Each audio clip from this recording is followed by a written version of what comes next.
Alors oui, ils annoncent 100 embauches un peu comme chaque année. Ils pourraient en annoncer 200 ou 300. On vérifie chaque année que les plans d'embauche ne sont pas respectés. Et si on prend comme point de départ l'année 2019, il y a 180 embauches en retard. Donc oui, au-delà de l'annonce, il y a la réalité aussi, il y a les chiffres et il y a les personnes qu'on ne voit pas arriver dans l'usine. C'est ça.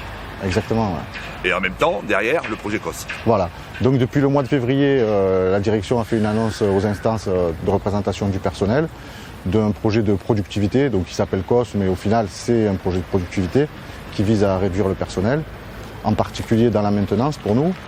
Et les chiffres qu'on a en ce moment entre nos mains feraient état d'à peu près 500 emplois en moins, en particulier dans les entreprises sous-traitantes qui s'occupent de la maintenance, d'ici à l'horizon 2023. Ah, c'est demain, quoi. Voilà, c'est demain et ça a commencé, quoi, pour nous. Mais pourquoi dans la maintenance? Ça veut dire qu'on n'a plus besoin de maintenance? Alors on a toujours besoin de maintenance et même plus que par le passé puisque l'usine a 50 ans.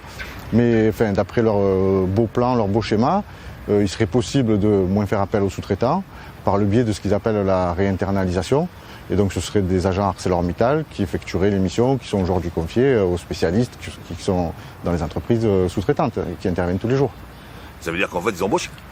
Non, le projet c'est pas celui-là. Le projet c'est de la productivité, donc c'est un équivalent tonnes par emploi, quoi, par salarié. Aujourd'hui on est aux alentours de 1000 tonnes par homme ou femme qui travaille ici, ils visent 1400.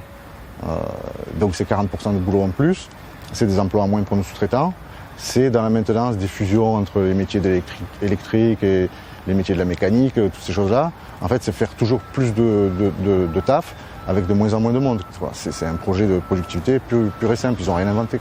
C'est un projet fou, ça. Ah ouais. C'est fou, et même vu de la réalité concrète de nos ateliers, c'est irréalisable, sauf à dormir ici, sauf à prendre des risques considérables quand même en termes de sécurité, de sûreté. C'est fou et c'est dangereux. Parce que quand tu dis 400, enfin 500, il y a combien de sous-traitants aujourd'hui sur le site? Environ 1500. Un tiers des effectifs en moins? Ouais, carrément. Donc c'est hallucinant. En fait c'est un modèle qui existe, le COS, donc leur projet de productivité, c'est un modèle ArcelorMittal qui existe dans toute l'Europe et probablement dans le monde entier, sauf qu'à Fos, la sauce elle est particulièrement relevée puisque voilà, c'est 500 en moins, quoi.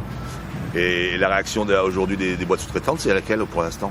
Pour l'instant, on est dans une phase d'information des sous-traitants. Malheureusement, on n'a pas contact avec dans toutes les entreprises. Hein. Il n'y a pas de base CGT dans toutes les entreprises. Donc on est dans une phase où on va un peu les voir, les secouer, leur dire attendez, regardez ce qui vous pend au nez. Chez nous en interne, les salariés ont reçu les informations, donc ça commence à se bouger aussi. Il y a des initiatives comme une pétition qui circule en ce moment. Mais pour les sous-traitants, c'est difficile de parler à tout le monde et de leur montrer du doigt la réalité de ce qui pourrait être d'ici 2023. La suite? Mais la suite, c'est rencontrer tout le monde, s'organiser et organiser la riposte parce qu'on ne peut pas se permettre de perdre 400 emplois dans le bassin de Fos déjà et on peut pas infliger ça aux collègues qui resteront dans les ateliers, c'est pas possible.